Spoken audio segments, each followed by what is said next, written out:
ಈ ಕಾರ್ಯಕ್ರಮದ ಪ್ರಾಯೋಜಕರು ಜೈನ್ ಇರಿಗೇಷನ್ ಸಿಸ್ಟಮ್ಸ್ ಲಿಮಿಟೆಡ್, ಜಾಗತಿಕ ತುಂತುರು ಮತ್ತು ಹನಿ ನೀರಾವರಿ ಉಪಕರಣಗಳ ಉತ್ಪಾದಕರು, ಬೇಸಾಯ ತಂತ್ರಜ್ಞಾನ ನಿರೂಪಕರು ಹಾಗೂ ರೋಗರಹಿತ ಟಿಶ್ಯೂ ಕಲ್ಚರ್ ಗಿಡಗಳು. ವೀಕ್ಷಕರೇ ನಮಸ್ಕಾರ. ಇವತ್ತಿನ ಕೃಷಿ ಋಷಿ ಅಂಗಳದಲ್ಲಿ ಕಾರ್ಯಕ್ರಮಕ್ಕೆ ತಮಗೆ ಸ್ವಾಗತ. ವೀಕ್ಷಕರೇ, ಇವತ್ತು ಕೂಡ ನಾವು ಭತ್ತದ ನಾಡದಂಥ ಗಂಗಾವತಿಯಲ್ಲಿದ್ದೇವೆ. ಇವತ್ತಿನ ಕಂತಿನಲ್ಲಿ ಸಸ್ಯ ರೋಗಶಾಸ್ತ್ರದ ವಿಜ್ಞಾನಿಗಳಾಗಿರುವಂತಹ ಡಾಕ್ಟರ್ ಪ್ರಮೇಶ್ ದೇವಣ್ಣ ಅವ್ರನ್ನ ಮಾತಾಡಿಸಿ ಭತ್ತದಲ್ಲಿ ಬರುವಂತಹ ಪ್ರಮುಖ ರೋಗಗಳು ಯಾವ್ಯಾವು, ದುಂಡಾಣುವಿಂದ ಯಾವ್ಯಾವ ರೋಗಗಳು ಬರ್ತವೆ, ಶಿಲೀಂಧ್ರದಿಂದ ಯಾವ್ಯಾವ ರೋಗಗಳು ಬರ್ತವೆ, ಅದರ ಗುಣಲಕ್ಷಣ ಏನು, ಅದರಲ್ಲೂ ಪ್ರಮುಖವಾಗಿ ಭತ್ತದಲ್ಲಿ ಬರುವಂಥ ಬೆಂಕಿ ರೋಗದ ಲಕ್ಷಣಗಳು ಏನು, ಯಾವುದರಿಂದ ಬರುತ್ತೆ, ಯಾವ ಹಂತದಲ್ಲಿ ಬರುತ್ತೆ, ಅದನ್ನು ಯಾವ ರೀತಿ ಹತೋಟಿ ಮಾಡಬೇಕು ಅನ್ನುವ ಎಲ್ಲ ಮಾಹಿತಿಗಳನ್ನು ಇವತ್ತಿನ ಕಂತಿನಲ್ಲಿ ಅವ್ರನ್ನ ಕೇಳಿ ತಿಳಿದುಕೊಂಡು ಬರೋಣ. ಬನ್ನಿ. ಎಲ್ಲರಿಗೂ ನಮಸ್ಕಾರ. ನನ್ನ ಹೆಸರು ಡಾಕ್ಟರ್ ಪ್ರಮೇಶ್ ಅಂತೇಳಿ. ನಾನು ಅಖಿಲ ಭಾರತ ಸಂಯೋಜಿತ ಭತ್ತ ಅಭಿವೃದ್ಧಿ ಯೋಜನೆ ಗಂಗಾವತಿನಲ್ಲಿ ಸಸ್ಯರೋಗಶಾಸ್ತ್ರದ ವಿಜ್ಞಾನಿಯಾಗಿ ಕೆಲಸ ಮಾಡ್ತಾಯಿದ್ದೀನಿ. ಇವತ್ತು ತುಂಗಭದ್ರಾ ಅಚ್ಚುಕಟ್ಟು ಪ್ರದೇಶದಲ್ಲಿ ಅಥವಾ ನಮ್ಮ ಕರ್ನಾಟಕದಲ್ಲಿ ಭತ್ತದ ಬೆಳೆಗೆ ಬರ್ತಕ್ಕಂಥ ರೋಗಗಳು, ಅವುಗಳ ಲಕ್ಷಣಗಳು ಮತ್ತು ಅವುಗಳನ್ನ ಯಾವ ರೀತಿಯಾಗಿ ನಾವು ಹತೋಟಿ ಮಾಡಬೇಕನ್ನೋದ್ರ ಬಗ್ಗೆ ತಿಳ್ಕೊಳ್ಳೋಣ. ಮೊದಲನೇದಾಗಿ, ಭತ್ತ ಈ ತುಂಗಭದ್ರಾ ಅಚ್ಚುಕಟ್ಟು ಪ್ರದೇಶದಲ್ಲಿ ಒಂದು ಆಹಾರ ಬೆಳೆ ಅಲ್ಲ, ಇಲ್ಲಿ ಅದೊಂದು ವಾಣಿಜ್ಯ ಬೆಳೆ. ವಾಣಿಜ್ಯ ಬೆಳೆ ಅಂತಂದರೆ ಇದನ್ನು ಎಲ್ಲ ರೈತರು ಅಧಿಕ ಇಳುವರಿಗಾಗಿಯೇ ಬೆಳೀತಾರೆ. ಹಾಗಾಗಿ ಅದಕ್ಕೆ ಇಳುವರಿ ಕೊಡ್ತಕ್ಕಂಥ ತಳಿಗಳು ಮತ್ತು ಮಾರುಕಟ್ಟೆಯಲ್ಲಿ ಹೆಚ್ಚು ಬೆಲೆ ಸಿಗ್ತಕ್ಕಂಥ ತಳಿಗಳನ್ನ ಬೆಳೀತಾರೆ. ಯಾವುದೇ ಒಂದು ತಳಿ ಅಧಿಕವಾಗಿ ಇಳುವರಿ ಕೊಡುತ್ತೆ ಅಂತಂದರೆ ಆ ತಳಿಗೆ ರೋಗ ಮತ್ತು ರುಜಿನಗಳ ಕಾಟ ಜಾಸ್ತಿ ಇರುತ್ತೆ. ಈ ಭಾಗದಲ್ಲಿ ಭತ್ತವನ್ನು ಪ್ರಮುಖವಾಗಿ 2 ಸೀಸನಲ್ಲಿ ಬೆಳೀತಾರೆ. ಒಂದು ಸುಗ್ಗಿ, ಖರೀಫ್ ಅಂತ ಕರಿತೀವಲ್ಲ, ಅದು ಜುಲೈಯಿಂದ ಶುರುವಾಗಿ ಡಿಸೆಂಬರ್ ತನಕ ಒಂದು ಬೆಳೆ. ಇನ್ನೊಂದು ಬೇಸಿಗೆ ಬೆಳೆ, ಜನವರಿಯಿಂದ ಶುರುವಾಗಿ ಸುಮಾರು ಮಾರ್ಚ್ ಅಥವಾ ಏಪ್ರಿಲ್ ತನಕ 2ನೇ ಬೆಳೆನ ತಗೊತಾರೆ. ಇಲ್ಲಿ ಈ ರೋಗಗಳು ಸುಗ್ಗಿನಲ್ಲಿ ಬರ್ತಕ್ಕಂಥ ರೋಗಗಳು ಬೇರೆ ಇದ್ದಾವೆ, ಮತ್ತು ಈ ಬೇಸಿಗೆ ಬೆಳೆಯಲ್ಲಿ ಬರ್ತಕ್ಕಂಥ ರೋಗಗಳೇ ಬೇರೆ ಇದ್ದಾವೆ. ಕೆಲವೊಂದು ರೋಗಗಳು 2 ಬೆಳೆಗಳಲ್ಲೂ ಕೂಡ ಬಂದು ಭತ್ತವನ್ನು ಕಾಡ್ತವೆ. ಅದರಲ್ಲಿ ಪ್ರಮುಖವಾಗಿ ಬರ್ತಕ್ಕಂಥ ರೋಗ ಅಂದರೆ ಶಿಲೀಂಧ್ರದಿಂದ ಬರ್ತಕ್ಕಂಥ ರೋಗಗಳು. ಇದರಲ್ಲಿ ಒಂದು ರೋಗ ಅಂದರೆ ಬೆಂಕಿ ರೋಗ, ಇದನ್ನು ಬ್ಲಾಸ್ಟ್ ಅಂತ ಕರಿತೀವಿ. ಇದು ಒಂದು ಶಿಲೀಂಧ್ರದಿಂದ ಬರ್ತಕ್ಕಂಥ ರೋಗ. ಈ ರೋಗ ನಮ್ಮ ರಾಜ್ಯದಲ್ಲಿ ಮಾತ್ರ ಅಲ್ಲ, ವಿಶ್ವದ ಎಲ್ಲೆಲ್ಲಿ ಭತ್ತವನ್ನು ಬೆಳೀತಾರಲ್ಲ ಎಲ್ಲ ಭಾಗದಲ್ಲೂ ಕೂಡ ರೈತರನ್ನು ಕಾಡುತ್ತೆ ಭತ್ತದಲ್ಲಿ. ಈ ರೋಗ ಒಂದು ಶಿಲೀಂಧ್ರ ರೋಗ ಆಗಿರುತ್ತೆ. ಏನಂತಂದರೆ ಇದು ಭತ್ತ ಬೆಳಿಬೇಕಾದ್ರೆ ಯಾವುದೇ ಹಂತದಲ್ಲಿ ಬೇಕಾದರೆ ಕಂಡುಬರ್ಬೋದು. ನಿಮಗೆ ಸಸಿ ಮಡಿಲಿ ಕೂಡ ಕಂಡುಬರುತ್ತೆ, ನಾಟಿ ಮಾಡಿದ ಮೇಲೂ ಕೂಡ ಕಂಡುಬರುತ್ತೆ, ತೆನೆ ಬಿಡುವ ಹಂತದಲ್ಲೂ ಕೂಡ ಕಂಡುಬರುತ್ತೆ, ತೆನೆ ಬಿಟ್ಟ ಮೇಲೆ ಇನ್ನೇನು ಕಟಾವು ಮಾಡೋ ಸ್ಟೇಜಲ್ಲೂ ಕೂಡ ಕಂಡುಬರುತ್ತೆ. ಬೇರೆ ಬೇರೆ ಹಂತದಲ್ಲಿ ಕಂಡುಬರೋದ್ರಿಂದ ಈ ರೋಗಕ್ಕೆ ಬೇರೆ ಬೇರೆ ಹೆಸರಿಂದ ಕರೀತಾರೆ. ಸಸಿ ಮಡಿಲಿ ಬಂತು ಅಂತಂದರೆ ಸಸಿ ಮಡಿ ಬ್ಲಾಸ್ಟ್ ಅಂತಾರೆ, ಅಥವಾ ನಿಮಗೆ ನಾಟಿ ಮಾಡಿದ ನಂತರ ಕಂಡು ಬಂತು ಅಂತಂದರೆ ಲೀಫ್ ಬ್ಲಾಸ್ಟ್ ಅಂತಾರೆ, ಅಥವಾ ಎಲೆ ಬೆಂಕಿ ರೋಗ ಅಂತ ಕರೀತಾರೆ. ತೆನೆ ಬಿಟ್ಟ ನಂತರ ಕುತ್ತಿಗೆ ಭಾಗದಲ್ಲಿ ಕಂಡುಬರುತ್ತೆ, ಇದನ್ನು ನೆಕ್ ಬ್ಲಾಸ್ಟ್ ಅಂತ ಕರೀತಾರೆ. ಕುತ್ತಿಗೆ ರೋಗ ಅಂತ ಈ ಭಾಗದ ರೈತರು ಇದನ್ನು ತಮ್ಮ ಹಾಡು ಭಾಷೆಯಲ್ಲಿ ಹೇಳ್ತಾರೆ. ಈ ಯಾವುದೇ ಹಂತದಲ್ಲಿ ಕಂಡುಬಂದರೂ ಕೂಡ ಈ ರೋಗದಿಂದ ಇಳುವರಿಗೆ ನಷ್ಟ ಉಂಟು ಮಾಡ್ತದೆ. ಅದರಲ್ಲೂ ಪ್ರಮುಖವಾಗಿ ಕುತ್ತಿಗೆ ರೋಗ ಅಂತ ನೆಕ್ ಬ್ಲಾಸ್ಟ್ ಅಂತ ಕರಿತೀವಲ್ಲ, ತೆನೆ ಬಿಟ್ಟ ನಂತರ ಕಟಾವಿನಿಂದ ಮುಂದೆ ಕಂಡುಬಂತು ಅಂತಂದರೆ ಈ ರೋಗದಿಂದ ಗುಣಮಟ್ಟದಲ್ಲಾಗ್ಬೋದು ಅಥವಾ ಇಳುವರಿನಾಗಲಿ ಭಾಳ ನಷ್ಟ ಉಂಟು ಮಾಡ್ತದೆ. ಈ ರೋಗದ ಲಕ್ಷಣ ಅಂತಂದರೆ, ಈ ರೋಗ ಒಂದು ಪ್ರಮುಖವಾಗಿ ಬೀಜಜನ್ಯವಾಗಿದೆ, ಸೀಡಿಂದ ಸ್ಪ್ರೆಡ್ ಆಗುತ್ತೆ. ಹಂಗಾಗಿ ಏನಾದರೂ ಹಿಂದಿನ ಬೆಳೆಯಲ್ಲಿ ಏನಾದರೂ ರೋಗ ಇರ್ತಕ್ಕಂಥ ಫೀಲ್ಡಿಂದ ಏನಾದರೂ ಬೀಜವನ್ನು ತೊಗೊಂಬಂದಿದ್ದಾರೆ ರೈತರು, ಅಥವಾ ಆ ಬೀಜಕ್ಕೆ ಏನಾದರೂ ಉಪಚಾರ ಮಾಡಿಲ್ಲ ಅಂತಂದರೆ ನಿಮಗೆ ಸಸಿ ಮಡಿನಲ್ಲೇ ಈ ರೋಗ ಕಂಡುಬರ್ತದೆ. ಸಸಿ ಮಡಿನಲ್ಲಿ ಹೆಂಗೆ ಅಂತಂದರೆ ಎಲೆಗಳ ಮೇಲೆ ಸಿಲಿಂಡ್ರ ಆಕೃತಿನಲ್ಲಿ ಸಣ್ಣ ಸಣ್ಣ ಮಚ್ಚೆಗಳು ಕಂಡುಬರ್ತವೆ. ಇದನ್ನು ನಾವು ಲೆಜನ್ಸ್ ಅಂತ ಕರಿತೀವಿ. ಈ ಮಚ್ಚೆಗಳು ಏನಾದರೂ ವಾತಾವರಣ ಮಳೆಯಿಂದ ಕೂಡಿದ್ದು, ಆರ್ದ್ರತೆ ಅಥವಾ ರಿಲೇಟಿವ್ ಹ್ಯುಮಿಡಿಟಿ ಜಾಸ್ತಿ ಇದ್ದು, ಅಥವಾ ರೈತರು ಏನಾದರೂ ಬೇಗ ಅಚ್ಚು ಕಾಣಲಿ ಭತ್ತ ಅಂತೇಳಿ ಜಾಸ್ತಿ ಯೂರಿಯಾ ಗುಬ್ಬ ಏನಾದರೂ ಹಾಕಿತ್ತು ಅಂತಂದರೆ ಏನಾಗ್ತವೆ ಅಂತಂದರೆ ಈ ಮಚ್ಚೆಗಳು ಒಂದಕ್ಕೊಂದು ಸೇರಿ ದೊಡ್ಡ ಮಚ್ಚೆಗಳೇ ಕನ್ನುಂಟಾಗ್ತವೆ. ಈ ದೊಡ್ಡ ಮಚ್ಚೆಗಳು ಅಂತಂದರೆ ಎಲೆ ಪೂರ್ತಿ ಆವರಿಸ್ತಾವೆ ಮುಂದೆ. ಆವಾಗ ಏನಾಗುತ್ತೆ ಅಂದರೆ ಆ ಭಾಗ ಪೂರ್ತಿ ಸುಟ್ಟಂಗೆ ಕಾಣುತ್ತೆ. ಅದು ಆ ಎಲೆ ಮಾತ್ರ ಅಲ್ಲ, ಆ ಗಿಡ ಆಗಿರ್ಬೋದು, ಅಕ್ಕಪಕ್ಕದ ಎಲ್ಲ ಗಿಡಗಳಿಗೂ ಕೂಡ ಇದು ಪೈರಿಗೂ ಇದು ಸ್ಪ್ರೆಡ್ ಆಗಿ ಆ ಭಾಗ ಪೂರ್ತಿ ಸುಟ್ಟಂಗೆ ಕಾಣುತ್ತೆ. ಅದಕ್ಕೆ ಇದನ್ನು ಬೆಂಕಿ ರೋಗ ಅಂತ ಕರೀತಾರೆ. ಇದಾದ ನಂತರ ಇದೇ ಸಸಿ ಮಡಿನ ಕಿತ್ತಿ ಏನಾದರೂ ಮತ್ತೆ ರೈತರು ಏನಾದರೂ ಔಷಧಗಳನ್ನು ಸಿಂಪಡಣೆ ಮಾಡ್ದೇನೆ ನೇರವಾಗಿ ಏನಾದರೂ ಅದೇ ಸಸಿಗಳನ್ನ ಕಿತ್ತಿ ಏನಾದರೂ ನಾಟಿ ಮಾಡಿದಾಗ ಫೀಲ್ಡಲ್ಲೂ ಕೂಡ ಈ ರೋಗ ಬಾಧೆ ಕಂಡುಬರುತ್ತೆ. ಇಲ್ಲಿ ಪ್ರಮುಖವಾಗಿ ಎಲೆಗಳ ಮೇಲೆ ಕಂಡುಬರುತ್ತೆ ಮತ್ತು ಗಣ್ಣುಗಳ ಮೇಲೆ ಕಂಡುಬರುತ್ತೆ. ಎಲೆಗಳ ಮೇಲೆ ಅಂತಂದರೆ ಸಿಂಪ್ಟಮ್ ಸೇಮ್ ಲಕ್ಷಣಗಳು ಅದೇ ರೀತಿಯಾದಂಥ ಸಿಲಿಂಡಾಕೃತಿಯಲ್ಲಿ ಮಚ್ಚೆಗಳು ಕಂಡುಬರ್ತವೆ. ಇವು ಸ್ವಲ್ಪ ಬೂದಿ ಬಣ್ಣದಿಂದ ಕೂಡಿರ್ತವೆ. ಬೂದಿ ಬಣ್ಣ ಸ್ವಲ್ಪ ಹಸಿರು ಬಣ್ಣದಿಂದ ಕೂಡಿರ್ತವೆ. ಸುತ್ತ ಬೂದಿ ಇರುತ್ತೆ, ಮಧ್ಯದಲ್ಲಿ ಸ್ವಲ್ಪ ಅಂತಂದರೆ ಬ್ರೌನ್ ಅಥವಾ ಕಂದು ಬಣ್ಣದಿಂದ ಕೊಂಡಿರ್ತವೆ. ಇವು ಈ ರೋಗದ ಮಚ್ಚೆಗಳ ಲಕ್ಷಣ. ಇಲ್ಲೂ ಕೂಡ ಏನಾದರೂ ವಾತಾವರಣದ ಆರ್ದ್ರತೆ ಜಾಸ್ತಿಯಾಗಿ ಅಥವಾ ಮಳೆ ಜಾಸ್ತಿಯಾಗಿ ಅಥವಾ ಯೂರಿಯಾ ಗೊಬ್ಬರ ಅಥವಾ ತುಂಬ ಗದ್ದೆ ಹಚ್ಚು ಕಾಣಬೇಕಂತೇಳಿ ಏನು ಶಿಫಾರಸ್ಗಿಂತ ಜಾಸ್ತಿ ಗೊಬ್ಬರಗಳನ್ನ ಬಳಸಿದ್ರೆ ಏನಾಗುತ್ತೆ ಅಂತಂದರೆ, ಅಥವಾ ಇಂದಿನ 2-3 ದಿನಗಳ ರಾತ್ರಿ ಕಂಟಿನ್ಯೂಸ್ ಆಗಿ ಮಳೆ ಆಗಿ ರಾತ್ರಿಯಲ್ಲಿ ಉಷ್ಣಾಂಶ ಕಡಿಮೆ ಆಗಿತ್ತು ಅಂತಂದರೆ ಈ ರೋಗ ಭಾಳ ಬೇಗ ಸ್ಪ್ರೆಡ್ ಆಗುತ್ತೆ. ಎಂತ ಏನದು ಸಣ್ಣ ಸಣ್ಣ ಮಚ್ಚೆಗಳು ಅಂತ ಹೇಳಿದ್ವಲ್ಲ, ಆ ಲೆಜನ್ಸ್ ಅಂತೀವಲ್ಲ, ಅದರಿಂದ ಸಾವಿರಾರು ಜೀವಕಣಗಳು ಉತ್ಪತ್ತಿ ಆಗ್ತವೆ. ಈ ರೀತಿ ಇದ್ದಾಗ ಆ ಉತ್ಪತ್ತಿಯಾಗಿ ಪ್ರತಿಯೊಂದು ಕಣ ಕೂಡ ಪಕ್ಕದ ಎಲೆಗೆ ಹೋಗಿ ಬೇರೆ ಗಿಡಗಳಿಗೆ ಹೋಗಿ ಅಲ್ಲಿ ಒಂದು ಸಪ್ರೇಟಾಗಿ ಡಿಸೀಸ್ ಎಸ್ಟಾಬ್ಲಿಷ್ ಮಾಡುತ್ತೆ. ಹೀಗಾಗಿ ಏನಾಗುತ್ತೆ ಅಂದರೆ ಭಾಳ ಬೇಗವಾಗಿ ಈ ರೋಗ ಎಲ್ಲ ಗದ್ದೆಗೆ ಹರಡಿ ಪೂರ್ತಿ ಗರಿಗಳು ಸುಟ್ಟೋಗ್ತವೆ. ಇದನ್ನು ನಾವು ಬೆಂಕಿ ರೋಗ ಅಂತ ಕರಿತೀವಿ. ಯಾಕೆಂತಂದರೆ ಬೆಂಕಿ ಅಂತಂದರೆ ಅಲ್ಲಿ ಸುಟ್ಟಂಗೆ ಕಾಣುತ್ತೆ, ಅದಕ್ಕೆ ಇದನ್ನು ಬೆಂಕಿ ರೋಗ ಅಂತ ಕರೀತಾರೆ. ಈ ಹಂತದಲ್ಲೂ ಕೂಡ ನಾವು ಹತೋಟಿಯನ್ನು ಮಾಡಬೇಕಾಗತ್ತೆ. ಇಲ್ಲಿ ನಾವು ಹತೋಟಿ ಮಾಡಿಲ್ಲ ಅಂತಂದರೆ ಇಲ್ಲಿ ಸುಮಾರು 50-70ರಷ್ಟು ಏನು ಇಳುವರಿ ನಾಶ ಆಗ್ತಕ್ಕಂಥದ್ದು ವರದಿಗಳಿಂದ ಕಂಡು ಬಂದಿದೆ. ಗಿಳಿ, ನವಿಲು, ಕಾಗೆ, ಮೈನಾ ಮುಂತಾದ ಹಕ್ಕಿಗಳ ಉಪಟಳ ಹಣ್ಣು, ಕಾಳು, ಧಾನ್ಯದ ಬೆಳೆಗಳಲ್ಲಿ ಮಿತಿಮೀರಿದೆ. ತಮಟೆ, ಪಟಾಕಿ, ಕೂಗು, ರಿಬ್ಬನ್ ಇದೀಗ ಕೆಲಸ ಮಾಡುತ್ತಿಲ್ಲ. ಹಕ್ಕಿ ಬೆದರಿಸಿ ಓಡಿಸಲು ಬಂದಿರುವ ವೈಜ್ಞಾನಿಕ ಉಪಾಯ ಗ್ರೆಸ್ ಇಕೋ ಸೈನ್ಸಸ್ನವರ ಜೈವಿಕ ಧ್ವನಿ ತಂತ್ರಜ್ಞಾನ. ಅತ್ಯಲ್ಪ ಖರ್ಚಿನಲ್ಲಿ ಸುಸ್ಥಿರ ಪರಿಹಾರ, ದೀರ್ಘಕಾಲ ಪರಿಣಾಮಕಾರಿ. ದಾಳಿಂಬೆ, ಸೀಬೆ, ಮಾವು, ಚಿಕ್ಕು ಇತ್ಯಾದಿಗಳನ್ನು ಪ್ರಾಣಿ ಪಕ್ಷಿಗಳಿಂದ ರಕ್ಷಿಸಿಕೊಳ್ಳಿ. Grace eco sciences. Megha solar energy solutions ಸುಲಭ ಲಭ್ಯ, ಕೈಗೆಟುಕುವ, ಸ್ವತಂತ್ರ, ಸುಸ್ಥಿರ ಭವಿಷ್ಯದ ಗ್ರೀನ್ ಎನರ್ಜಿ ಉಪಾಯ. ನಿರಂತರ ಉಚಿತ ನೀರಾವರಿಗೆ Megha solar pump set, roof top solar, solar CC camera ಮತ್ತು ಸೋಲಾರ್ ಬೀದಿ ದೀಪಗಳು, ಡ್ರಿಪ್, ಸ್ಪ್ರಿಂಕ್ಲರ್, ಇರಿಗೇಷನ್ ಮತ್ತು ಫರ್ಟಿಗೇಷನ್ ಆಟೋಮೇಷನ್, ತೋಟಗಾರಿಕೆ, ಕ್ರೆಡಲ್ ಹಾಗೂ ಸೂರ್ಯಘರ್ ಸಬ್ಸಿಡಿ ಯೋಜನೆಯಡಿ ಅಂಗೀಕೃತ. ಮೇಘಾ ಆಗ್ರೋಟೆಕ್. ವಿಶ್ವದಾದ್ಯಂತ ಪೇಟೆಂಟ್ ಪಡೆದ ನ್ಯಾನೋ ತಂತ್ರಜ್ಞಾನದಲ್ಲಿ ತಯಾರಾದ ನೂವಾಲ್ಗಿ ದ್ರಾವಣ. ನೂವಾಲ್ಗಿ ಉಪಯೋಗಿಸಿದ ಮೇಲೆ ತುಂಬ ಇಳುವರಿನೂ ಬಂದಿದೆ. ಕಾಳು ಮೆಣಸಿಗಂತೂ ಭಾಳ ಚೆನ್ನಾಗಿ ಬರುತ್ತೆ. ರೇಷ್ಮೆ ಎಲೆನೂ ಚೆನ್ನಾಗಿ ಬರ್ತದೆ. ಗಿಡಗಳು ತುಂಬ ಚೆನ್ನಾಗಿ ಬೆಳವಣಿಗೆ ಆಯಿತು. ಯಾವುದೇ ರಾಸಾಯನಿಕ ಅಥವಾ ವಿಶೇಷ ಗೊಬ್ಬರಗಳ ಗೊಡವೆ ಇಲ್ಲದೆ ಎಲ್ಲ ಬೆಳೆಗಳಲ್ಲಿ ಉತ್ತಮ ಗುಣಮಟ್ಟದ ಅಧಿಕ ಫಸಲನ್ನು ಪಡೆಯಿರಿ. ಯಾವಾಗಲೂ ನನ್ನ ಇರೋವರೆಗೂ ನೀವು ಅಲ್ಲಿಗೆ ಅಂತ ಬಿಟ್ಟು ಬಾಳಲ್ಲ ಅಂತ ಒಂದು ಭರವಸೆ ಕೊಡ್ತೀನಿ. ಜೈನ್ ಇರಿಗೇಷನ್ ಸಿಸ್ಟಮ್ಸ್ ಲಿಮಿಟೆಡ್ ಭಾರತದ ಹನಿ ನೀರಾವರಿ ತಂತ್ರಜ್ಞಾನದ ಪ್ರಥಮ ಪ್ರವರ್ತಕ, ಜಗತ್ತಿನ ಅತಿ ದೊಡ್ಡ ಸ್ಪ್ರಿಂಕ್ಲರ್ಸ್ ಉತ್ಪಾದಕ ಕಂಪನಿ. ಸಂರಕ್ಷಿತ ಕೃಷಿಯಲ್ಲಿ ಹಸಿರು ಮನೆಗಾಗಿ ಮಿಸ್ಟರ್, ಫಾಗರ್, ಫ್ಯಾನ್ ಮತ್ತು ಪ್ಯಾಡ್ ಹಾಗೂ ನೆರಳು ಮನೆ, ಸ್ವಯಂ ಚಾಲಿತ ನೀರಾವರಿ ವ್ಯವಸ್ಥೆ ಮತ್ತು ರಸಾವರಿ ತಂತ್ರಜ್ಞಾನ. ಕೃಷಿಯಲ್ಲಿ ನೀರಿನ ಸಮರ್ಪಕ ಬಳಕೆ ಹಾಗೂ ಉಳಿತಾಯಕ್ಕೆ ಮತ್ತೊಂದು ಹೆಸರು ಜೈನ್. ಗ್ರೀನ್ ಪ್ಲಾಸ್ಟ್ ಐಎಸ್ಐ ಪ್ರಮಾಣೀಕೃತ ಪರಿಶುದ್ಧ HDPE ಜಿಯೋ ಮೆಂಬ್ರೇನ್ ಪಾಂಡ್ ಲೈನರ್ಗಳು. ಕೃಷಿ ಹೊಂಡ, ಕೆರೆ, ಕಾಲುವೆ, ಮೀನುಕೊಳ, ಸ್ಪಿರುಲಿನಾ ಹೊಂಡಗಳಿಗೆ ಬೇಕಾದ ಆಕಾರ ಮತ್ತು ವಿಸ್ತೀರ್ಣಗಳಲ್ಲಿ ಸರ್ಕಾರದ ಸಬ್ಸಿಡಿ ಯೋಜನೆಯಡಿ ಲಭ್ಯ. 100% ಪುನರ್ಬಳಕೆ, ಯುವಿ ಮತ್ತು ಒಡಕು ನಿರೋಧಕ, ಪಕ್ಕಾ ಜೋಡಣೆ, 5 ವರ್ಷಗಳ ಲಿಖಿತ ವಾರಂಟಿ. ಗ್ರೀನ್ ಪ್ಲಾಸ್ಟ್.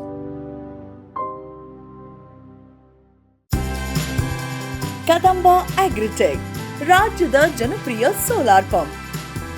ಅತ್ಯಧಿಕ ಕಾರ್ಯಕ್ಷಮತೆಯ ಸೋಲಾರ್ ಪ್ಯಾನೆಲ್ ಮತ್ತು ಶಕ್ತಿ ಸೋಲಾರ್ ಪಂಪ್. ವಿದ್ಯುತ್ ಕಣ್ಣಾಮುಚ್ಚಾಲೆಯಿಂದ ಮುಕ್ತಿ, ಬೆಳಗಿನಿಂದಲೇ ಹಗಲು ನೀರಾವರಿ.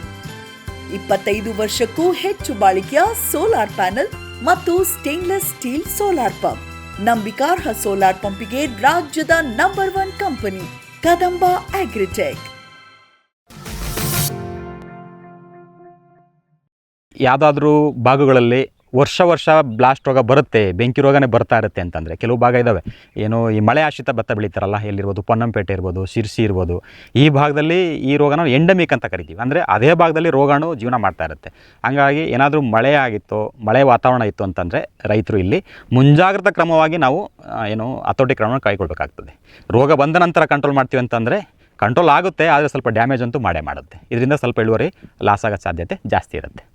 ಇದಾದ ಮೇಲೆ ಪ್ರಮುಖವಾಗಿ ಈ ಏನು ನೀರಾವರಿ ಆಶ್ರಿತ ಬೆಳೆ ಇದಾವಲ್ಲ, ಏನು ಇರಿಗೇಟೆಡ್ ಬೆಲ್ಟ್ ಅಂತ ಕರಿತೀವಿ, ತುಂಗಭದ್ರಾ ಅಚ್ಚುಕಟ್ಟು ಪ್ರದೇಶ ಇರ್ಬೋದು, ಅಥವಾ ಕಾವೇರಿ ಅಚ್ಚುಕಟ್ಟು ಪ್ರದೇಶ ಇರ್ಬೋದು, ಭದ್ರಾ ಅಚ್ಚುಕಟ್ಟು ಪ್ರದೇಶ ಇರ್ಬೋದು, ಅಥವಾ ಹೇಮಾವತಿ ಅಚ್ಚುಕಟ್ಟು ಪ್ರದೇಶ, ಈ ಭಾಗದಲ್ಲಿ ನೀರಾವರಿಯಿಂದ ಭತ್ತವನ್ನು ಬೆಳೀತಾರೆ.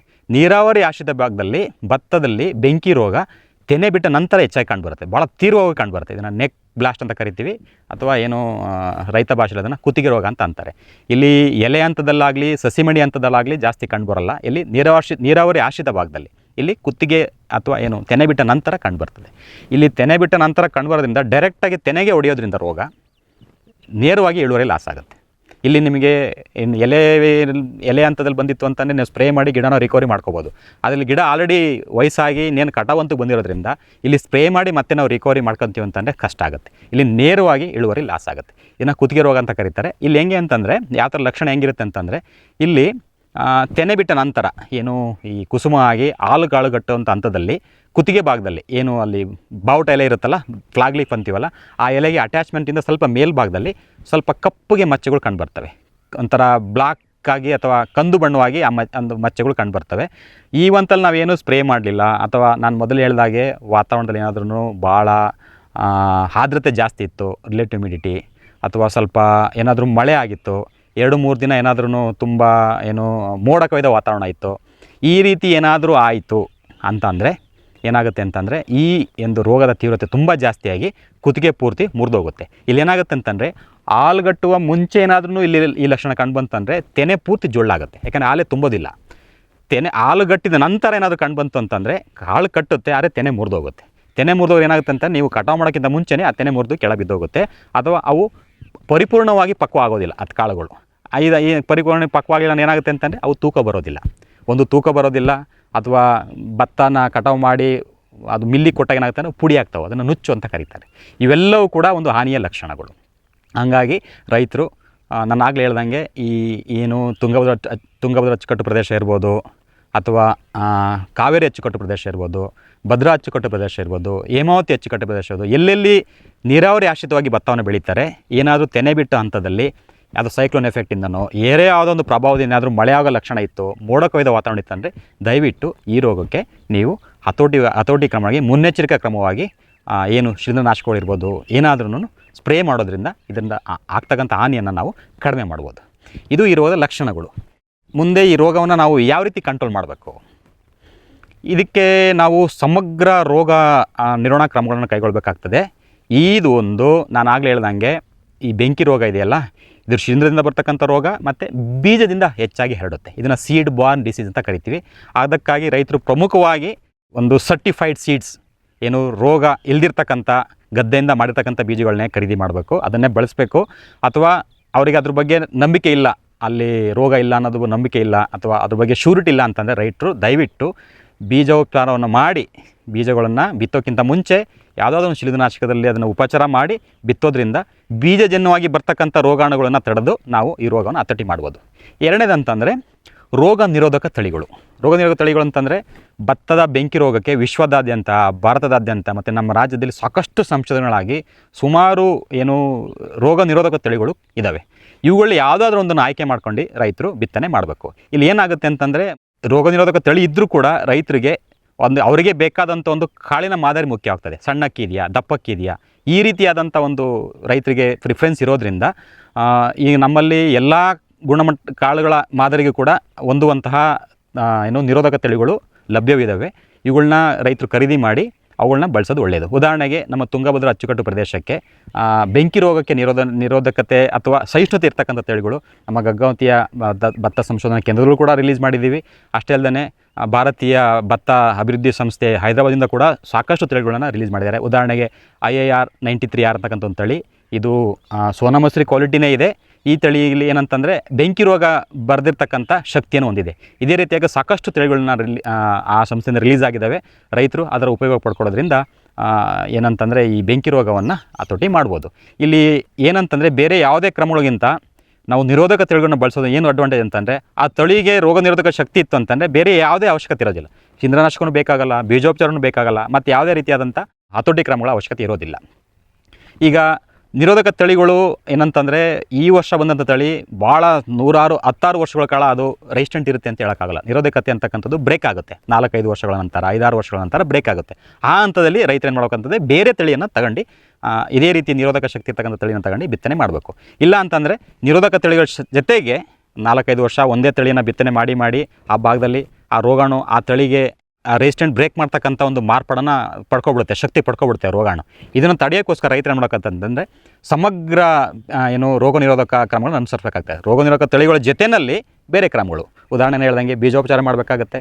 ಇದಲ್ದಂಗೆ ಸಸಿ ಮಡಿಗಳೇನಾದರೂ ರೋಗ ಕಂಡು ಬಂತು ಅಂತಂದರೆ ಆ ರೋಗಕ್ಕೆ ಶಿಫಾರಸು ಮಾಡಿರ್ತಕ್ಕಂಥ ಕೀಟನಾಶಕಗಳನ್ನು ಸ್ಪ್ರೇ ಮಾಡಬೇಕಾಗ್ತದೆ.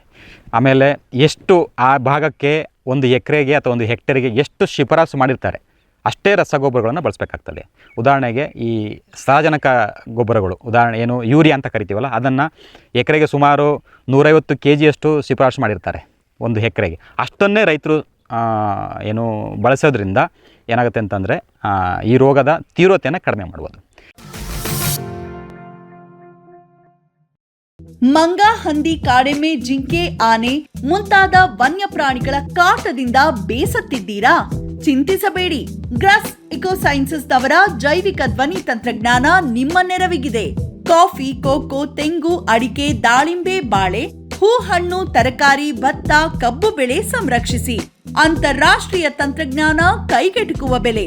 ಏರ್ಪೋರ್ಟ್ ಅಳವಡಿಸಿದ ತಂತ್ರಜ್ಞಾನ ಈಗ ನಿಮ್ಮ ತೋಟ ರಕ್ಷಣೆಗೆ.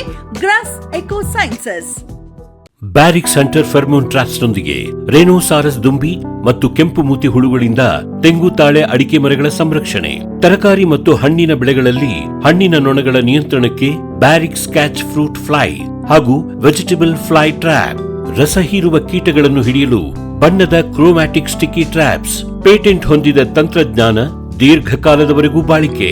ಕೀಟನಾಶಕಗಳಿಗೆ ಪರ್ಯಾಯ, ಪರಿಸರಕ್ಕೆ ಪೂರಕ.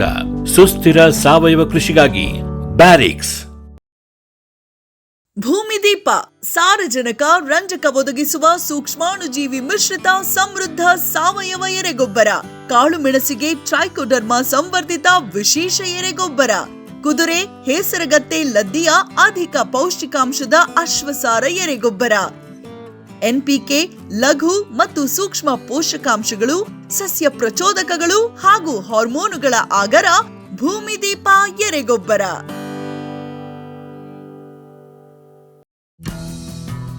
ಜೈನ್ಸ್ ಜಗತ್ತಿನ ಅತಿದೊಡ್ಡ ಅಂಗಾಂಶ ಕೃಷಿ ಪ್ರಯೋಗಾಲಯ ಹಾಗೂ ಟಿಸಿ ಗಿಡಗಳ ಉತ್ಪಾದಕರು. ಸಮೃದ್ಧ ಇಳುವರಿಗೆ ಜೈನ್ ಜೀನೇನ್, ಯಾಲಕ್ಕಿ, ನೇಂದ್ರನ್ ಹಾಗೂ ಕೆಂಪು ಬಾಳೆ ಸಸಿಗಳು, ದಾಳಿಂಬೆ, ಭಗವತಳಿಯ ರೋಗಮುಕ್ತ ಸಸಿಗಳು, ಲಕ್ನೋ 49 ಪೇರಳೆ, ಸ್ಟ್ರಾಬೆರಿ ಇತ್ಯಾದಿ ಗಿಡಗಳು ಯೋಗ್ಯ ಬೆಲೆಯಲ್ಲಿ. ಅಂಗಾಂಶ ಕೃಷಿಯ ಜಾಗತಿಕ ಬ್ರ್ಯಾಂಡ್ ಜೈನ್. ಫ್ಯೂಚರ್ ಬಯೋಟೆಕ್ ಸಾವಯವ ಕೃಷಿಯ ವೇಗವರ್ಧಕ. ಪೋಷಕಾಂಶ ಪೂರೈಕೆಗೆ ಎನ್ಪಿಕೆ ಕಲ್ಚರ್, ವ್ಯಾಮ್, ಪಿಎಸ್ಪಿ ಮತ್ತು ಕೆಎಂಬಿ. ಜೈವಿಕ ರೋಗ ಕೀಟ ನಿಯಂತ್ರಣಕ್ಕೆ ಟ್ರೈಕೋಡರ್ಮಾ, ಸೂಡೋಮೊನಾಸ್. ಸಾವಯವ ಗೊಬ್ಬರ ಉತ್ಪಾದನೆಗೆ ಕಾಂಪೋಸ್ಟ್ ಕಲ್ಚರ್. ಹೂವು ಕಾಯಿ ಉದುರುವ ಸಮಸ್ಯೆಗೆ ಕಾಮಧೇನು ಮತ್ತು ಸತ್ವ. ಮಣ್ಣಿನ ಆರೋಗ್ಯ ವೃದ್ಧಿಗೆ ಫ್ಯೂಚರ್ ಬಯೋಟೆಕ್, ಧಾರವಾಡ.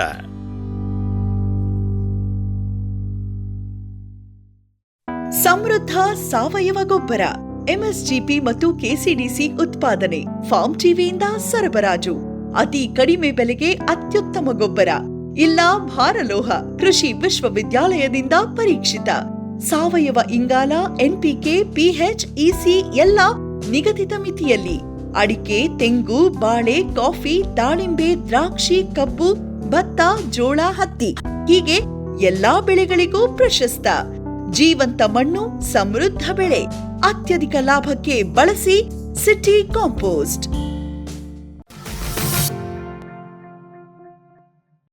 ಇಷ್ಟೆಲ್ಲ ಆದಮೇಲೆ ಕೊನೆಗೆ ರಾಮಬಾಣ ಅಂತಂದರೆ ಶಿಲೀಂಧ್ರನಾಶಕಗಳು. ಇದು ರೈತರ ಪ್ರಕಾರ ಇದೇ ಫಸ್ಟ್ ಆಪ್ಷನ್ನು. ನಾವು ಹೇಳ್ತೀವಿ ಅಂದರೆ ಇದು ಕೊನೆ ಆಪ್ಷನ್ ಅಂತ ಹೇಳ್ತೀವಿ. ಇದನ್ನು ಕೊನೆಗೆ ಬಳಸ್ಬೇಕಂತ ಹೇಳ್ತೀವಿ, ಆದರೆ ರೈತರು ಅದನ್ನು ಫಸ್ಟೇ ಅದನ್ನೇ ಮಾಡ್ತಾರೆ. ಇಲ್ಲಿ ಏನಾಗುತ್ತೆ ಅಂತಂದರೆ ಶಿಲೀಂಧ್ರನಾಶಕಗಳು ಅಂತಂದರೆ ಅದು ಒಂದು ವಿಷ. ಅದು ನೋಡೋದ್ರಿಂದ ರೋಗಾಣು ಕೂಡ ಸಾಯುತ್ತೆ, ಅದ್ರ ಜೊತೆಗೆ ಭತ್ತಕ್ಕೂ ಕೂಡ ಎಫೆಕ್ಟ್ ಆಗುತ್ತೆ. ಕೊನೆಗೆ ಅದು ಸರಿಯಾಗಿ ನಾವು ಏನೋ ಒಂದು ಪ್ರಮಾಣವಾಗಲಿ, ಅದು ಪರಿಮಾಣವಾಗಲಿ, ಅದು ಡೋಸೇಜ್ನ ತಪ್ಪಾಗಿ ಬಳಸಿದ್ರೆ ನಮಗೂ ಕೂಡ ಎಫೆಕ್ಟ್ ಆಗುತ್ತೆ. ಹಾಗಾಗಿ ಈ ರೋಗನಾಶಕಗಳನ್ನು ಸರಿಯಾಗಿ ಕೊನೆಯ ರಾಮಬಾಣವಾಗಿ ಬಳಸಬೇಕು. ಇಲ್ಲಿ ಭತ್ತದ ಬೆಂಕಿ ರೋಗಕ್ಕೆ ಅಂತಂದರೆ ಇಲ್ಲಿ ಪ್ರಮುಖವಾಗಿ 3 ರೀತಿಯಾದಂಥ ಒಂದು ಮುನ್ನೆಚ್ಚರಿಕೆ ಕ್ರಮವನ್ನು ಕೈಗೊಳ್ಳಬೇಕಾಗ್ತದೆ.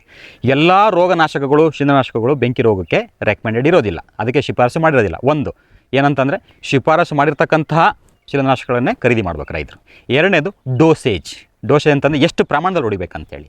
ಈಗ ಒಂದು ಉದಾಹರಣೆಗೆ ಒಂದು ಔಷಧಿಗೆ 1 ಗ್ರಾಮು ಪ್ರತಿ ಲೀಟರ್ಗೆ ಅಂತ ಹೇಳಿರ್ತಾರೆ, ಇನ್ನೊಂದು ಔಷಧಿಗೆ 2 ಗ್ರಾಮ್ ಪ್ರತಿ ಲೀಟರ್ಗೆ ಅಂತ ಹೇಳ್ತಾರೆ. ರೈತರು ಏನು ಮಾಡ್ತಾರೆ ಅಂತಂದರೆ ಎಲ್ಲದು ಒಂದೇ ಅಂದ್ಕೊಂಡು ಒಂದೇ ರೀತಿಯಾದಂಥ ಡೋಸೇಜನ್ನು ಬಳಸ್ತಾರೆ. ಇದನ್ನು ಮಾಡಬಾರ್ದು. ಮೂರನೇದಂತಂದರೆ ಎಷ್ಟು ಪ್ರಮಾಣದಲ್ಲಿ ಔಷಧಿ ಬೇಕಾಗುತ್ತೆ ಎಕರೆಗೆ. ಈಗ ಒಂದೊಂದು ಕ್ರಾಪಿಗೆ ಒಂದೊಂದು ಥರ ಇರುತ್ತೆ, ಒಂದೊಂದು ಬೆಳೆಗೆ ಒಂದೊಂದು ಥರ ಇರುತ್ತೆ, ಒಂದೊಂದು ಹಂತದಲ್ಲಿ ಒಂದೊಂದು ಥರ ಇರುತ್ತೆ.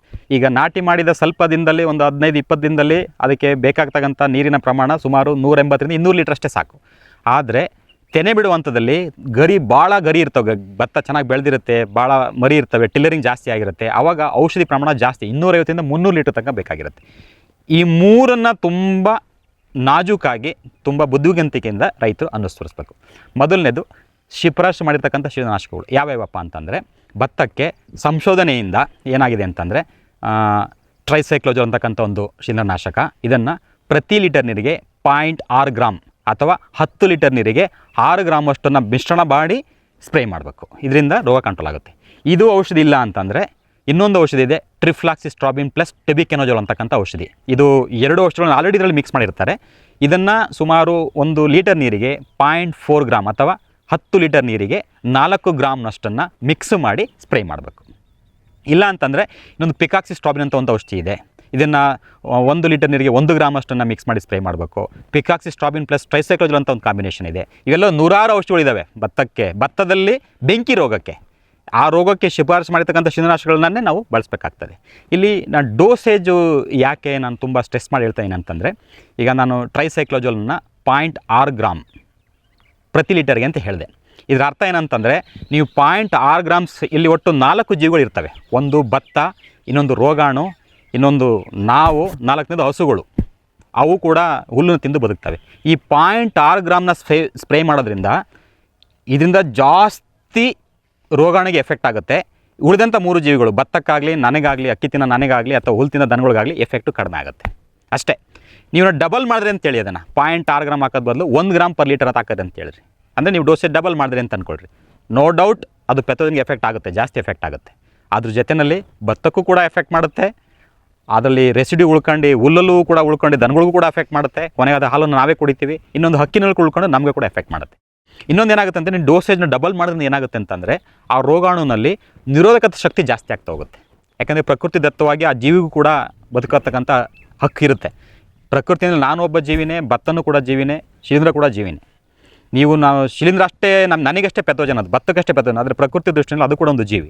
ಏನು ಮಾಡುತ್ತೆ ಅಂತಾನೆ, ನೀವು ಅದನ್ನು ಹೆಚ್ಚು ಶಕ್ತಿಪೂರ್ಣವಾದಂಥ ಔಷಧಿಗಳನ್ನ ಬಳಸ್ಕೊಂಡು ಅದನ್ನು ಸಾಯಿಸಕ್ಕೆ ಹೋಯ್ತು ಅಂತಂದರೆ, ಪ್ರಕೃತಿ ಅದಕ್ಕೆ ವಿಶೇಷವಾದಂಥ ಒಂದು ಶಕ್ತಿ ಕೊಡುತ್ತೆ. ಅದನ್ನು ಎಂತ ಕರಿತೀವಿ, ರೆಸಿಸ್ಟೆಂಟ್ ಪವರ್ ಅಂತ ಕರಿತೀವಿ. ರೈತರ ಭಾಷೆಯಲ್ಲಿ ಔಷಧಿ ಕೆಲಸ ಮಾಡ್ತಲ್ಲ ಅಂತಾರೆ. ಅಂದರೆ ರೋಗಾಣುವಿಗೆ ಶಕ್ತಿ ಜಾಸ್ತಿ ಆಗಿದೆ ಅಂತ. ನೀವು ಡಬಲ್ ಡೋಸು, ಟ್ರಿಪಲ್ ಡೋಸು ಮಾಡಿ ಹೊಡೆಯೋದ್ರಿಂದ ಏನಾಗುತ್ತೆ ಅಂತಂದರೆ, ರೋಗಾಣುವಿಗೆ ಅಧಿಕ ಶಕ್ತಿಯಾಗಿ ನೆಕ್ಸ್ಟ್ ಒಂದು ದಿನ ಈ ಔಷಧಿ ಕೆಲಸ ಮಾಡಲ್ಲ. ಅವಾಗೇನು ಮಾಡಬೇಕಾಗುತ್ತೆ, ನಾವು ಇನ್ನೊಂದು ಔಷಧಿ ತರ್ತೀವಿ. ಹೊಸ ಔಷಧಿ ಯಾವತ್ತೂ ಕೂಡ ಚೀಪ್ ಇರಲ್ಲ, ಇದಕ್ಕಿಂತ ಕಾಸ್ಟ್ಲಿ ಇರುತ್ತೆ. ಟ್ರೈಸೈಕ್ಲೋಜೋಲ್ 500 ರೂಪಾಯಿ ಅಂತಂದರೆ ಹೊಸ ಔಷಧಿ ನಿಮಗೆ 1000 ರೂಪಾಯಿ ಇರುತ್ತೆ. ಭತ್ತ ಸೇಮ್ ಇರುತ್ತೆ, ರೋಗಾಣು ಸೇಮ್ ಇರುತ್ತೆ, ರೋಗನಾಶಕ ಬೇರೆ ಆಗುತ್ತೆ. ಹೊಸ ರೋಗನಾಶಕಗಳು ಯಾವತ್ತೂ ಕೂಡ ಜಾಸ್ತಿ ಪ್ರೈಸಲ್ಲಿ ಇರ್ತವೆ. ಅದರಿಂದ ನಿಮಗೆ ಹಾನಿ ಆಗುತ್ತೆ ಹೊರತು ನಿಮಗೆ ಏನು ಓವರಾಲ್ ನಿಮಗೆ ಪ್ರಾಫಿಟ್ ಅಂತಕ್ಕಂತಾರಲ್ಲ, ಅದು ಕಡಿಮೆ ಆಗ್ತಾ ಹೋಗುತ್ತೆ. ಇನ್ನೊಂದು ಅಂತಂದರೆ, ಮೂರನೇದು ಪ್ರಮುಖವಾದಂತಂದರೆ, most of the farmer 80% farmer ಇಲ್ಲೇ ತಪ್ಪು ಮಾಡ್ತಾರೆ. ಎಷ್ಟು ಔಷಧಿ ಬೇಕು ಒಂದು ಎಕರೆಗೆ, ಎಷ್ಟು ಔಷಧಿ ಬೇಕು? ನಾನೀಗ ಒಂದು ಔಷಧಿನ 0.6 ಗ್ರಾಮ್ ಪರ್ ಲೀಟರ್ ಅಂತಂದೆ. 1 ಲೀಟ್ರಿಗೆ 0.6 ಗ್ರಾಮ್ ಅಂತಂದರೆ, ಅಂದರೆ 100 ಲೀಟ್ರ್ ಹೊಡೆದ್ರೆ 60 ಗ್ರಾಮ್ ಔಷಧಿ ಬೇಕು. 200 ಲೀಟ್ರ್ ಹೊಡೆದಾಗ 120 ಗ್ರಾಮ್ ಔಷಧಿ ಬೇಕು. ಅಥವಾ 250 ಲೀಟ್ರ್ ನೀವು ಸ್ಪ್ರೇ ಮಾಡಿದ್ರೆ 150 ಗ್ರಾಮ್ ಔಷಧಿ ಬೇಕಾಗುತ್ತೆ. ರೈತ ಏನು ಮಾಡ್ತಾರೆ ಅಂತಂದರೆ, ಅವರು ಕಂಪ್ನಿಗೆ, ಅಂಗಡಿಗೆ ಮೋಸ ಮಾಡಲ್ಲ. ಒಂದು ಎಕರೆಗೆ ಅಂತ 120 ಗ್ರಾಮ್ನೇ ತಗೊಬರ್ತಾರೆ. ಆದರೆ ಹೊಡಿಬೇಕಾದ್ರೆ ಇಲ್ಲಿ ಹಾಳು ಉಳಿಸ್ಬೇಕು ಅಥವಾ ಲೇಬರ್ ಉಳಿಸ್ಕೊಂಡು ಶಾಣೆತನ ಮಾಡೋಕ್ಕೆ ಹೋಗಿ 100 ಲೀಟ್ರಲ್ಲಿ ಸ್ಪ್ರೇ ಮಾಡ್ತಾರೆ. ಏನೋ ಒಬ್ಬ ಲೇಬರ್ ಎಕ್ಸ್ಟ್ರಾ ಹೋಗ್ತಾನೆ ಅಂತೇಳಿ 100 ಲೀಟ್ರ್ ಮುಗಿಸ್ಬಿಡ್ತಾರೆ ಪೂರ್ತಿ ಸ್ಪ್ರೇನ. ನಾವೆಷ್ಟು ರೆಕಮೆಂಡ್ ಮಾಡಿರ್ತೀವಿ ಅಲ್ಲಿ ಎಷ್ಟು ಬೇಕಾಗಿರುತ್ತೆ, 200 ಲೀಟ್ರ್ ಬೇಕಾಗಿರುತ್ತೆ. ಔಷಧಿ 120 ಗ್ರಾಮ್ ತಂದು 100 ಲೀಟ್ರ್ ಹೊಡೆದ ಏನಾಗುತ್ತೆ ಅಂತಂದರೆ, ಇಲ್ಲಿ ಡೋಸೇಜ್ ಡಬಲ್ ಆಯಿತು ಡೋಸೇಜ್. ಇನ್ನೊಂದು 120 ಲೀಟ್ರ್ ಅಂತ ವಾಟ್ರ್ ಸೊಲ್ಯೂಷನ್ ಇದೆಯಲ್ಲ, ಎಲ್ಲ ಭಾಗಕ್ಕೂ ಬೀಳಲ್ಲ, ಅದು ಎಲ್ಲ ಗರಿಗಳಿಗೂ ಬೀಳಲ್ಲ. ಎಲ್ಲ ಏನು ಅಂತಂದರೆ, ಒಂದು ಎಕರೆಯಿಂದ ಇರತಕ್ಕಂಥ ಎಲ್ಲ ಭತ್ತದ ಎಲ್ಲ ಮೂಲೆಗೂ ಕೂಡ ಔಷಧಿ ಬೀಳಬೇಕು. ಇಲ್ಲಿ ಔಷಧಿ ಬೀಳಲ್ಲ. ಒಂದು ಔಷಧಿ ಸರಿಯಾಗಿ ಬಿದ್ದಿಲ್ಲ, ಸೆಕೆಂಡ್ ಡೋಸ್ ಡಬಲ್ ಆಗಿದೆ. ರೋಗನೂ ಕಂಟ್ರೋಲ್ ಆಗಲ್ಲ, ರೋಗಕಾರಕ್ಕೆ ಶಕ್ತಿ ಕೂಡ ಜಾಸ್ತಿ ಆಗುತ್ತೆ. ಇದರಿಂದ ನೀವು ಹೊಡೆಯತಕ್ಕಂಥ ಸ್ಪ್ರೇನೂ ಕೂಡ ವೇಸ್ಟು, ರೋಗಕಾರ ಕೂಡ ಸ್ಟ್ರಾಂಗ್ ಆಗಿ ಮುಂದೆ ಆ ಔಷಧಿ ಕೆಲಸ ಮಾಡೋದನ್ನು ಕಡಿಮೆ ಮಾಡುತ್ತೆ. ಹೀಗಾಗಿ ರೈತರು ಆ ಎಕರೆಗೆ ಸುಮಾರು ಏನು ನಾಟಿ ಮಾಡಿದ ಒಂದು 20 ದಿನ, ಒಂದು ತಿಂಗಳು ತನಕ 200 ಲೀಟ್ರ್ ದ್ರಾವಣ ಬೇಕಾಗುತ್ತೆ. ಏನು ತೆನೆ ಬರೋ ಹಂತದಲ್ಲಿ ಏನಾದ್ರೂ ನೆಕ್ ಬ್ಲಾಸ್ಟಿಂಗ್ನ ಸ್ಪ್ರೇ ಮಾಡ್ತೀರಾ ಅಂತಂದರೆ ಸುಮಾರು 300 ಲೀಟ್ರಷ್ಟು ದ್ರಾವಣ ಬೇಕಾಗುತ್ತೆ. 300 ಲೀಟ್ರಿಗೆ ಅನುಗುಣವಾಗಿ ಔಷಧಿ ತೊಗೊಬರ್ಬೇಕು. ಅಥವಾ 300 ಲೀಟ್ರ್ ನೀರು ಹೊಡೆದು ನೀವು 120 ಗ್ರಾಮ್ ಮಾಡಿದ್ರೆ ಮತ್ತೆ ಇಲ್ಲಿ ಅಂಡರ್ ಡೋಸ್ ಅಂತ ಕರಿತೀವಿ, ಫಾಲ್ಟಿ ಡೋಸ್. ಈಗ 300 ಲೀಟ್ರ್ ದ್ರಾವಣದಲ್ಲಿ ಸ್ಪ್ರೇ ಸರ್ ಹೇಳಿದ್ದಾರೆ ಅಂತೇಳಿ 300 ಲೀಟ್ರ್ ಹೇಳಿದೆ, ಔಷಧಿ ಮಾತ್ರ 200 ಲೀಟ್ರ್ ತಂದಿರ್ತೀರ, ನೀವು 120 ಗ್ರಾಮ್ ತಂದಿರ್ತೀರ. ಅವಾಗೇನಾಗುತ್ತೆ ಅಂತಂದರೆ ಮತ್ತೆ ಡೋಸ್ ಕಡಿಮೆ ಆಯಿತು. ಕಡಿಮೆ ಡೋಸೇಜ್ ಕೂಡ ರೋಗನ ಕಂಟ್ರೋಲ್ ಮಾಡೋದಿಲ್ಲ, ರೋಗಾಣುಗೆ ಶಕ್ತಿ ಜಾಸ್ತಿ ಆಗುತ್ತೆ. ಹೀಗಾಗಿ ಎಷ್ಟು ಪ್ರಮಾಣದ ಔಷಧಿ ಇದೆಯೋ ಅಷ್ಟನ್ನು ದ್ರಾವಣವನ್ನು ಸಿಂಪಡಣೆ ಮಾಡಬೇಕು, ಡೋಸೇಜು ಕೂಡ ಕರೆಕ್ಟಾಗಿರಬೇಕು. ಈ ಮೂರನ್ನ ಫಾಲೋ ಮಾಡೋದ್ರಿಂದ ಏನಾಗುತ್ತೆ ಅಂತಂದರೆ ಈ ರೋಗವನ್ನು ತುಂಬ ಅಚ್ಚುಕಟ್ಟಾಗಿ ನಿರ್ವಹಣೆ ಮಾಡ್ಬೋದು. ಅಷ್ಟೇ ಅಲ್ಲದೇ ಯಾವ್ದಾದ್ರು ಒಂದು ಚೀಪೆಸ್ಟ್ ಔಷಧಿ ಮಾರ್ಕೆಟಲ್ಲಿತ್ತು ಅಂದರೆ ಅದೇ ಔಷಧಿ ಎಫೆಕ್ಟ್ನ ನೀವು ತುಂಬ ದಿನ ಮೇಂಟೈನ್ ಮಾಡ್ಬೋದು. 10-12 ವರ್ಷ ತನಕ ಔಷಧಿ ಎಫೆಕ್ಟಿವ್ ಆಗಿರುತ್ತೆ. ಇಲ್ಲಿ ಏನಂತಂದರೆ ಔಷಧಿಗಳು ಯಾಕೆ ನೂರಾರು ಔಷಧಿಗಳು ಹೊಸ ಔಷಧಿಗಳು ಬರ್ತಾ ಇದ್ದಾವೆ ಅಂತಂದರೆ ಬಿಕಾಸ್ ನಮ್ಮ ಸ್ಪ್ರೇನಲ್ಲೇ ಕೂಡ ಒಂದು ತಪ್ಪಿದೆ. ಒಂದು ಡೋಸ್ನ ಓವರ್ ಡೋಸ್ ಮಾಡೋದು ಅಥವಾ ಅಂಡರ್ ಡೋಸ್ ಮಾಡೋದು, ಇವೆಲ್ಲ ಮಾಡೋದ್ರಿಂದ ಏನಾಗುತ್ತೆ ಅಂತಂದರೆ ಆ ರೋಗಾಣುವಿಗೆ ಶಿಲೀಂಧ್ರನಾಶಕ ಸಹಿಷ್ಣುತಾ ಶಕ್ತಿ ಜಾಸ್ತಿ ಆಗುತ್ತೆ. ಇದನ್ನು ಫಂಗಿಸೈಡ್ ರೆಸಿಸ್ಟೆಂಟ್ ಅಂತ ಕರಿತೀವಿ. ಈ ನಮ್ಮ ಭಾಗದಲ್ಲಿ ಎಲ್ಲ ಕಡೆ ಆಲ್ರೆಡಿ ಇದೆ ಸುಮಾರು ಔಷಧಿಗಳು. ಕಾರ್ಬನ್ ಎಂಜಿಮ್ ಅಂತ ಕರಿತೀವಿ, ಬ್ಯಾವಿಸ್ಟಿನ್ ಇರ್ಬೋದು, ಮ್ಯಾಂಕೋಜಿಬ್, ಅವು ಯಾವೂ ಕೆಲಸ ಮಾಡ್ತಿಲ್ಲ. ಔಷಧಿ ಪವರ್ ಏನು ಕಡಿಮೆ ಆಗಿಲ್ಲ, ಔಷಧಿ ಪವರ್ ಸೇಮ್. ಅದು ಇವತ್ತೂ ವಿಷನೇ. ಅವತ್ತು ಕುಡಿದ್ರೆ ಮನುಷ್ಯ ಸಾಯ್ತಿದ್ದ, ಇವತ್ತು ಕೂಡ ಸಾಯ್ತಾನೆ. ಆದರೆ ಆ ಔಷಧಿ ಹೊಡೆಯೋದ್ರಿಂದ ರೋಗಾಣು ಸಾಯೋದಿಲ್ಲ. ವಿಷನೇ ಇವತ್ತು ಕೂಡ ವಿಷಕಾರಿನೇ ಅದು. ಆದರೆ ರೋಗಾಣುವಿಗೆ ವಿಷಕಾರಿ ಅಲ್ಲ ಅದು. ಯಾಕೆಂದರೆ ರೋಗಾಣು ಆಲ್ರೆಡಿ ಅದಕ್ಕೆ ಅಡ್ಜಸ್ಟ್ ಆಗಿಬಿಟ್ಟಿದೆ. ಆಗಲಿ ಕಾರ್ಬನ್ ಎಂಜಿನ್ಗೆ ₹500 ಕಂಟ್ರೋಲ್ ಆಗ್ತಕ್ಕಂಥ ರೋಗಕ್ಕೆ ನಾವು ಇವಾಗ ₹5,000 ತರಬೇಕಾಗಿದೆ. ಹೊಸ ಔಷಧಿಗಳು ಖರೀದಿ ಮಾಡಬೇಕಾಗ್ತಾಯಿದೆ. ಇದನ್ನು ರೈತರು ನಾನೇನು ಹೇಳಿದ್ನಲ್ಲ, ಒಂದು ಶಿಫಾರಸು ಮಾಡಿರ್ತಕ್ಕಂಥ ಔಷಧಿಗಳು, ಅದರ ಡೋಸು ಮತ್ತು ಒಂದು ಎಕರೆಗೆ ಎಷ್ಟು ಬೇಕು ಮಿಶ್ರಣ, ಇದನ್ನು ತುಂಬ ನಾಜೂಕಾಗಿ ಮಾಡೋದ್ರಿಂದ ಈ ರೋಗವನ್ನು ಯಶಸ್ವಿಯಾಗಿ ಕಂಟ್ರೋಲ್ ಮಾಡ್ಬೋದು. ವೀಕ್ಷಕರು, ಇಷ್ಟೊತ್ತು ನಮಗೆ ಡಾಕ್ಟರ್ ಪ್ರಮೇಶ್ ಸರ್ ಅವರು ಹೇಳ್ತಾ ಇದ್ರು, ಈ ಭತ್ತದಲ್ಲಿ ಬೆಂಕಿ ರೋಗ ಏನಿದೆ ಎಲ್ಲ ಹಂತಗಳಲ್ಲಿ ಬರುತ್ತೆ. ಮುಖ್ಯವಾಗಿ ಇದು ಬೀಜದಿಂದ ಪ್ರಸಾರ ಆಗೋದ್ರಿಂದ ನಾವು ಇದನ್ನು ಬೀಜದಿಂದನೇ ಅಂದರೆ ಬೀಜೋಪಚಾರ ಮಾಡೋದ್ರಿಂದನೇ ಇದನ್ನು ನಿರ್ವಹಣೆ ಮಾಡಬೇಕು. ಮತ್ತು ಯಾವ್ಯಾವ ಹಂತದಲ್ಲಿ ಯಾವ ರೀತಿ ನಿರ್ವಹಣೆ ಮಾಡಬೇಕು, ಜೈವಿಕವಾಗಿ ಮತ್ತು ಬೇಸಾಯವಾಗಿ, ಕೊನೆಯಾಗಿ ರಾಸಾಯನಿಕವಾಗಿ ಹೇಗೆ ಉಪಯೋಗ ಮಾಡ್ಕೋಬೇಕು, ಮತ್ತು ಅದಕ್ಕೆ ಇರುವಂತಹ ರಾಸಾಯನಿಕಗಳು ಯಾವ್ಯಾವು, ಮತ್ತು ಯಾವ ಪ್ರಮಾಣದಲ್ಲಿ ಯಾವ ರೀತಿ ಸರಿಯಾಗಿ ಉಪಯೋಗ ಮಾಡಬೇಕು ಅನ್ನೋದ್ರ ಕುರಿತು ಸಾಕಷ್ಟು ಮಾಹಿತಿಯನ್ನು ನಮ್ಮೊಂದಿಗೆ ಹಂಚಿಕೊಂಡ್ರು. ಹಾಗಾಗಿ ಇಷ್ಟೊತ್ತು ಮಾಹಿತಿ ಕೊಟ್ಟಿದ್ದಕ್ಕೆ ಅವರಿಗೆ ಧನ್ಯವಾದಗಳನ್ನು ತಿಳಿಸುತ್ತಾ ಇವತ್ತಿನ ಒಂದು ಕಾರ್ಯಕ್ರಮವನ್ನು ಇಲ್ಲಿಗೆ ಮುಗಿಸ್ತಾ ಇದ್ದೀವಿ. ನಮಸ್ಕಾರಗಳು. ಈ ಕಾರ್ಯಕ್ರಮದ ಪ್ರಾಯೋಜಕರು ಜೈನ್ ಇರಿಗೇಷನ್ ಸಿಸ್ಟಮ್ಸ್ ಲಿಮಿಟೆಡ್, ಜಾಗತಿಕ ತುಂತುರು ಮತ್ತು ಹನಿ ನೀರಾವರಿ ಉಪಕರಣಗಳ ಉತ್ಪಾದಕರು, ಬೇಸಾಯ ತಂತ್ರಜ್ಞಾನ ನಿರೂಪಕರು ಹಾಗೂ ರೋಗರಹಿತ ಟಿಶ್ಯೂ ಕಲ್ಚರ್ ಗಿಡಗಳು.